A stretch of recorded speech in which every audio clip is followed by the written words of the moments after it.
পহিলা দিনটোত এটা ইতিবাচক খবৰ লৈ আহিছোঁ। গোৱালপাৰাৰ এখন গাঁও, যি গাঁও কাঠফুলা গাঁও হিচাপে খ্যাত। 120 ঘৰ পৰিয়ালৰ প্ৰায় 110 ঘৰ পৰিয়ালেই কাঠফুলা খেতিৰ লগত জড়িত। আমি এগৰাকী মহিলাৰ ওচৰত আছোঁ, কল্পনা ৰাভা। এই গাঁওখনৰ তেওঁ এগৰাকী মহিলা আৰু সেই মহিলাগৰাকীয়ে কাঠফুলাৰ খেতি কৰি এতিয়া স্বাৱলম্বিতাৰ উৎকৃষ্ট নিদৰ্শন দেখুৱাইছে। আমি ইয়াৰে পৰিৱেশ দেখুৱাম। এয়া হৈছে গোৱালপাৰাৰ যি দাৰিদুৰি গাঁও, আৰু দাৰিদুৰি গাঁৱৰ 125 ঘৰ পৰিয়ালৰ 110 ঘৰ পৰিয়ালে আচলতে এই কাঠফুলা খেতিৰ লগত জড়িত, আৰু কাঠফুলা খেতি কৰি এতিয়া স্বাৱলম্বিতাৰ উৎকৃষ্ট নিদৰ্শন তেওঁলোকে দাঙি ধৰিছে। এই কাঠফুলাৰ খেতি আচলতে প্ৰতিখন ঘৰতে আচলতে এই গাঁওখনৰ প্ৰতিটো পৰিয়ালৰ ঘৰতে এনেদৰে কাঠফুলা দেখিবলৈ পাব।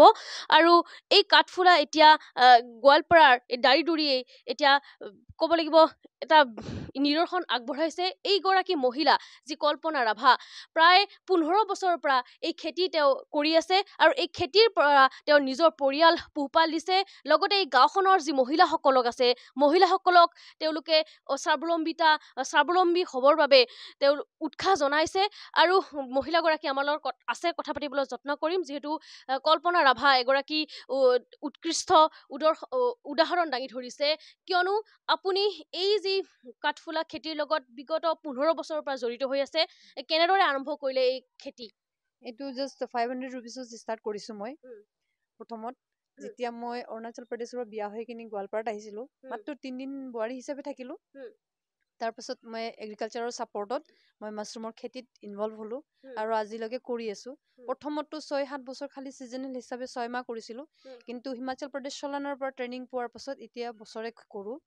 তো এতিয়া সেনেকৈ কৰি ইনকাম চ'ৰ্চটো বঢ়াই আছোঁ নিজৰ, আৰু সেইটো দিয়ে মোৰ পুৰা পৰিয়ালটো মই পুহিব পাৰোঁ। লগতে আপুনি গোটেই গাঁৱৰ মহিলাখিনিকো মই ট্ৰেইনিং কৰাই কাম কৰাই আছোঁ। আৰু প্ৰতিখন অকল বুলি দাৰিদুৰি নহয়, ইয়াৰ পৰা পঞ্চৰত্ন আছে, এইবিলাক চুটকি আছে, দৰণি আছে, বহুত জেগা আছে সেনেকুৱা। হয়, মহিলাখিনিক কৰোঁ, আৰু কোনোবা SSGয়ে যদি ইণ্টাৰেষ্ট কৰে তেওঁলোকেও আহি কিনি শিকি কিনি যাব পাৰে। হয়, ইয়াৰ পৰা ষ্টাৰ্টিং কৰিলে আপুনি প্ৰত্যেক ঘৰে ঘৰে মাছৰুম পাব। হয়, এইটো নিজৰ কাৰণেও কৰে, তেওঁলোকে মাৰ্কেটৰ কাৰণেও কৰে। কিছুমানে অলপ হিউজ কৰিছে, মাৰ্কেটত নিয়ে। কিছুমানে 2টা কৰিছে যদিও এসাঁজ খাই কিনি তেওঁলোকেও মাৰ্কেটত নিয়ে। এনেকে কৰি কিনি কাম কৰি আছে। এই যে মাছৰুম খেতি আপুনি 1 টকা নোহোৱাকে আপুনি আৰম্ভ কৰিছিল এই ব্যৱসায়টো। হয়, এতিয়া কিমান উপাৰ্জন কৰে প্ৰতিদিনে? এতিয়াতো বহুত বেছি উপাৰ্জন আছে মোৰ। নিয়াৰলি 10,000 মোৰ মানে পাৰ ডে ইনকাম হয়, আৰু কেতিয়াবা যদি প্ৰডাকশ্যন হিউজ হয় তো 20,000 লৈকেও যায়। মান্থলি মোৰ 40 to 60 আহে মোৰ মান্থলি। হয়, এই আপোনাৰ মাছৰুম যেহেতু আপুনি ইয়াতে ঘৰতে সুন্দৰকে ঘৰতে কৰি, কোনো আপোনাৰ বেলেগ নালাগে বা জেগা নালাগে। আপোনাৰ জেগা নাই, কম ঠাইতো আপুনি ব্ৰাণ্ডা এখনতো কৰিব পাৰে। ঘৰৰ আগফালৰ যোনটো ৰুম আছে, এক্সট্ৰাকে ছেপাৰেট আমি যোনটো বহা ৰুম বুলি কওঁ, তো তাতো আপুনি যদি জাষ্ট পলিথিনটো কভাৰ কৰি দিয়ে, তাতো আপুনি 100টা বেগ ওলমাই কিনি ইনকাম চ'ৰ্চ ইনকাম কৰিব পাৰে আপুনি। সম্পূৰ্ণ জৈৱিক পদ্ধতিৰে আপোনালোকে? সম্পূৰ্ণ বইলিং প্ৰচেছ। ইয়াত কোনো মানে চাইণ্টিফিকলি বা ধৰক কোনো টেকনিকেল নাই। খালি বইলিং কৰা হয় খেৰখিনি, 1 ৰাতি ভিজাই ৰখা হয়, নেক্সট ডে বইলিং কৰা হয়, তাৰপিছত তাক ড্ৰাই কৰা হয়, তাৰপিছত তাক পলিথিনত স্পন লগত খেৰখিনি দিয়া হয়। আপুনি 15 বছৰ পৰা কৰি আছে? হয়, ক'ত যায় আপোনাৰ এই মাছৰুম? মোৰ গোৱালপাৰা ডিষ্ট্ৰিক্ট টোটেলি কভাৰ কৰোঁ, প্লাছ গুৱাহাটী এণ্ড মেঘালয়া। এইকেইটা জায়গাত আপোনাৰ যায়, আৰু গোৱালপাৰাটো পুৰা কভাৰ আছে মোৰ। হয়, আৰু ইয়াৰ পৰা যিহেতু আপুনি পৰিয়ালটো পোহপাল দিছে এই ইনকাম পৰাই। হয়, এইটো এটা মানে ইনকাম মহিলাসকলে কৰিব পাৰে বুলি ভাবো মই আজিৰ দিনত ভাবো, কিন্তু সেই তেতিয়া নাছিল। 2011ত যেতিয়া মই কৰিছিলোঁ তেতিয়া নাছিল, এইটো ইনকাম নাছিল। কিন্তু এতিয়া পুৰা কৰিব পাৰে। এতিয়া ইয়াৰ ওপৰত ডিপেণ্ড কৰি কাম কৰিব পাৰে। তেওঁলোকে সাহস যদি থাকে, ধৈৰ্য যদি থাকে, তেওঁলোকে কাম কৰিব পাৰে, নিজৰ চ'ৰ্চটো বঢ়াব পাৰে। মহিলাসকলে এতিয়া বহি থাকিব নালাগে। হয়, নিশ্চয়কৈ ক'ব লাগিব, যিহেতু এইগৰাকী উদ্যমী মহিলা আচলতে তেওঁ নিজেই আচলতে এনেদৰে ঘৰতেই মাছৰুম খেতি কৰি এতিয়া পৰিয়াল পোহপাল দিছে।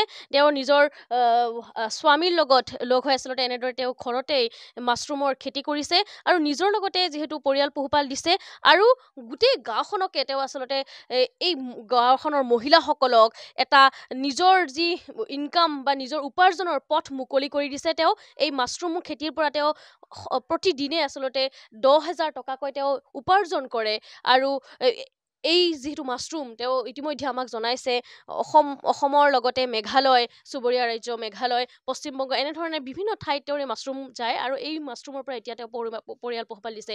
গাঁওখনৰ গ্ৰাম্য সেৱক আছে, তেওঁৰ পৰাও জানিবলৈ চেষ্টা কৰিম, যিহেতু এই গাঁওখন এতিয়া মাছৰুম গাঁও বুলি খ্যাত লাভ কৰিছে। হয় হয়, এই গাঁওখন অতীজৰ পৰা মাছৰুম খেতিৰ লগত জড়িত পৰম্পৰাগতভাৱে। যেতিয়া আমাৰ কল্পনা বাইদেউক এগ্ৰিকালচাৰ ডিপাৰ্টমেণ্টৰ তৰফৰ পৰা ট্ৰেইনিং দিয়া হ'ল, তেতিয়া এই গাঁওখনত চাইণ্টিফিক মেথড যিটো সেইটো আহিল আৰু আমি এগ্ৰিকালচাৰ ডিপাৰ্টমেণ্টৰ পৰা কল্পনা বাইদেউ নহয় আৰু 11জনী মহিলাক আমি ইতিমধ্যে কাঠফুলাৰ কাৰণে প্ৰয়োজনীয় খেৰ কাটিবৰ কাৰণে আমি খেৰ কটা মেচিন ডিপাৰ্টমেণ্টৰ ফালৰ পৰা দিছোঁ আৰু আগন্তুক দিনত এই গাঁওখনক আমি মাছৰুম গাঁও কৰাৰ কাৰণে দৃঢ় প্ৰতিজ্ঞ আমি যেনেকৈ নহওক মাছৰুম গাঁও প্ৰতিষ্ঠা কৰিম। যিহেতু প্ৰত্যেকখন ঘৰতে 125টা পৰিয়াল আছে, তাৰে 110টাতে কৰে মাছৰুম কৰে, জেনেৰেলি কৰে। গতিকে এইখন গাঁৱত যদি আমি ডিপাৰ্টমেণ্টৰ ফালৰ পৰা আৰু অলপ এনকাৰেজ কৰোঁ তেন্তে নিশ্চয় আৰু লাভ হ'ব। আৰু এইটো চাই ওচৰে পাজৰে এক্সপাণ্ড হৈ আছে, স্প্ৰেড হৈ আছে। ধৰক চুটকিট নাছিল, চুটকিট হৈ আছে, বাইদেউ নিজে ট্ৰেইনিং দিছে। কি কয় পঞ্চায়ত বাইদেউ আৰু মই 2জনে ট্ৰেইনিং দিছোঁ, শিকাইছোঁ, তাতো হৈ আছে। হয়, মহিলাসকলৰ কাৰণে বঢ়িয়া ইনকামৰ ৰাস্তা, এইটো বঢ়িয়া ইনকামৰ ৰাস্তা। ঘৰত বহি কষ্ট কৰিব নালাগে, তাৰমানে মহিলাসকলৰ কাৰণে ভাল ইনকামৰ এটা ৰাস্তা। গতিকে মই ৰাইজক ক'ম যে আপোনালোকে এইটো কামক আঁকোৱালি লওক, মাছৰুম খেতিটো আঁকোৱালি লওক। আৰু মাছৰুম খেতি সাইন্টিফিক বহুত, যেহেতু মেডিসিন বুলিও ঔষধি গুণ আছে। হয়, মেডিসিন এটো মেডিসিন। ডায়াবেটিস ৰোগীৰ কাৰণে তো ভাল ঔষধ এটো। ডায়াবেটিস ৰোগীৰ কাৰণে বিভিন্ন বেমাৰৰ পথ্য, এই মাছৰুমটো বিভিন্ন বেমাৰৰ পথ্য। গতিকে মাছৰুম খেতিৰ প্ৰতি ৰাইজ যদি আগ্ৰহী হয় বা আমাৰ মহিলাসকল যদি আগ্ৰহী হয়, নিশ্চয় লাভৱান হ'ব পাৰিব। হয়, ক'ব লাগিব যেহেতু মহিলাসকলৰ বাবে এয়া এটা সুন্দৰ এটা ক'ব লাগিব উপাৰ্জনৰ পথ আচলতে মুকলি কৰা বুলি ক'ব লাগিব। মহিলাসকলে ঘৰতে বহি কম ঠাইত আচলতে নিজৰ ঘৰতে এনেদৰে মাছৰুম খেতি কৰি এতিয়া পৰিয়াল পোহপাল দিব পাৰে, নিজৰ যি টকা সেয়া উপাৰ্জন কৰিব পাৰে। এয়া ক'ব লাগিব মহিলাসকলৰ বাবে এটা ভাল খবৰ। আৰু মহিলাসকলে এনেদৰে এতিয়া এই যি কল্পনা ৰাভাৰ দৰে নিজৰ ঘৰতে বহি মাছৰুম খেতি কৰি পৰিয়াল পোহপাল দিব পাৰে, নিজৰ উপাৰ্জনৰ পথ মুকলি কৰিব পাৰে, সেয়া এক উৎকৃষ্ট নিদৰ্শন দাঙৰি ধৰিছে এইগৰাকী যিহেতু কল্পনা ৰাভা বাইদেউ। আৰু কল্পনা ৰাভা বাইদেৱে এনেদৰে ঘৰতে যিহেতু মাছৰুম খেতি কৰিছে আৰু খেতি কৰি এতিয়া গোৱালপাৰাৰ যিহেতু গোৱালপাৰা জিলাত তেওঁৰ নাম উজ্বলাবলৈ সক্ষম হৈছে। এই গোৱালপাৰাৰ লগতে এই দাৰিজুৰি গাঁওখনৰো তেওঁ এতিয়া ক'ব লাগিব এক নাম হৈ পৰিছে। আৰু আমি গোৱালপাৰাৰ পৰিৱেশ দেখুৱাবলৈ যত্ন